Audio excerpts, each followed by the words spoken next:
Assalamualaikum warahmatullahi wabarakatuh. Perkenalkan, nama saya Elisa Helma Hairani dari Prodi D3 Administrasi Keuangan, NIM 200803102020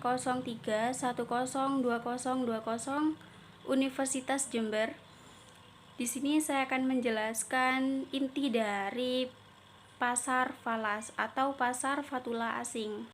Jadi, sebelum ke penjelasan yang inti tentang pasar falas, saya akan menjelaskan tentang sejarah dari pasar falas. Jadi, falas memiliki sejarah yang sangat panjang sejak berabad-abad silam lamanya. Pada masa dahulu, manusia yang belum mengenal mata uang resmi melakukan transaksi dengan sistem barter. Sistem barter ini memiliki kelemahan sehingga digantikan dengan sistem emas dan perak. Jadi, pada masa itu dapat disimpulkan bahwa emas dan perak merupakan bentuk alat transaksi atau yang bisa disebut sebagai uang. Sejarah tentang falas berkelanjut ketika masa Perang Dunia selesai. Negara-negara di dunia menurut adanya standar ekonomi yang lebih baik dan stabil. Pada tanggal 22 Juni 1944 akhirnya digelar konvensi moneter. Jadi, internasional yang pertama dan dihadiri oleh 44 negara untuk menetapkan suatu sistem pertukaran mata uang yang tetap. Dari sini perkembangan ekonomi di dunia bergerak positif. Namun, pada tahun 1960-an, perekonomian Amerika yang menjadi standar perekonomian dunia mengalami kondisi yang kurang baik, sehingga berakibat penurunan kepercayaan negara terhadap dolar juga menurun. Akhirnya ditetapkan sebuah sistem mata uang yang lebih fleksibel sesuai dengan permintaan dan penawaran pasar, atau yang dikenal sebagai pasar falas atau pasar fatula asing. Selanjutnya ada pengertian dari pasar falas atau pasar fatula asing. Atau suatu bursa falas adalah suatu mekanisme di mana orang dapat mentransfer daya beli antar negara, memperoleh atau menyediakan kredit untuk transaksi perdagangan internasional, dan meminimalisir kemungkinan risiko kerugian akibat terjadinya fluktuasi kurs suatu mata uang. Nah, jadi di sini falas itu juga memiliki nilai kurs yang resmi dan tercatat dalam bank sentral. Salah satu contoh falas asing yang sering dikenal adalah mata uang dolar. Adanya falas dalam dunia bisnis perdagangan dan bisnis internasional ini membuat risiko fluktuasi kurs mata uang suatu negara bisa ditekan semaksimal mungkin. Selain itu, falas juga menjadi salah satu devisa negara dalam bentuk mata uang. Dalam dunia trading, dikenal juga dengan istilah pasar falas sebagai tempat untuk melakukan transaksi perdagangan mata uang negara dengan mata uang negara lainnya. Juga terdapat beberapa fungsi pasar falas atau pasar fatula asing, antara lainnya yang pertama mempermudah proses pertukaran fatula asing dan pemindahan dana dari suatu negara ke negara lain, sehingga memungkinkan terjadinya clearing internasional. Yang kedua ada sebagai penyedia kredit. Maksud dari penyedia kredit untuk pasar falas ini ialah menyajikan kemudahan kontrak jual beli atau suatu perjanjian dengan sistem kredit. Yang ketiga ada membatasi resiko. Maksud dari pasar falas ini memberikan kemungkinan dilaksanakan hedging atau membatasi resiko terhadap kemungkinan perubahan harga. Jadi yang terakhir ada spekulasi. Maksud dari spekulasi melalui pasar falas ini ialah seorang dapat melakukan spekulasi atau menerima, bahkan mencari risiko dengan harapan mendapatkan suatu keuntungan. Selanjutnya ada jenis-jenis transaksi pasar falas atau pasar fatula asing.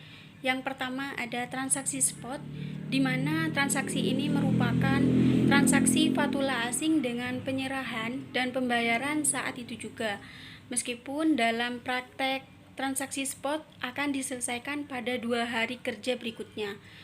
Ambil contoh dari suatu perusahaan kontrak jual beli suatu mata uang spot dilakukan atau ditutup pada tanggal 10 Agustus 2007 dan penyerahan dan penyelesaian kontrak tersebut akan dilakukan pada tanggal 12 Agustus 2007.